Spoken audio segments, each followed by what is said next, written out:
జిల్లా అధ్యక్ష పదవికి తాను రాజీనామా చేస్తున్నానంటూ మీడియాలో వచ్చిన కథనాలను వైఎస్ఆర్సీపీ విజయనగరం జిల్లా అధ్యక్షుడు కోలగట్ల వీరభద్రస్వామి ఖండించారు. తన రాజీనామా వార్తలపై ఎలాంటి కన్ఫర్మేషన్ లేకుండా మీడియాలో కథనాలు రావడంపై ఆయన అసంతృప్తి వ్యక్తం చేశారు. తాను వైఎస్ఆర్సీపీకి రాజీనామా చేయటం లేదని, అదే సమయంలో తెలుగుదేశం పార్టీలో చేరేది లేదని ఆయన తేల్చి చెప్పారు. ఇలాంటి వార్తలతో ప్రజల్లో తప్పుడు సంకేతాలు వెళ్తాయని, నిజాలు నిర్ధారించుకోకుండా ఊహాగానాలతో వార్తలు రాయొద్దని కోలగట్ల కోరారు.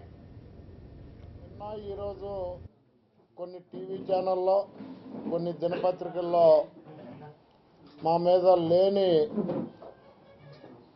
విషయాల్ని రాయటం చెప్పడం జరిగిందని, మేము వైఎస్ఆర్ కాంగ్రెస్ పార్టీ వీడుతున్నామని, ఇంకో వేరే పార్టీలో చేరుతున్నానని కొన్ని కథనాలు రావడాన్ని వాటిని ఖండించుతూ వైఎస్ఆర్ కాంగ్రెస్ పార్టీలో ఒక బాధ్యతాయుతమైన పదవిలో ఉంటూ ఆ పార్టీకి నాయకత్వం వహిస్తున్న మేము పార్టీ వీడుతున్నామని చెప్పడం విచారకరమైన విషయమని, మరి ఇటువంటి కథనాలు రాసి ప్రజల్ని తప్పుతో పట్టించే ప్రయత్నాలు చేయకూడదని మరి ఆ టీవీ ఛానల్స్ దినపత్రికలకి తెలియజేస్తున్నాం.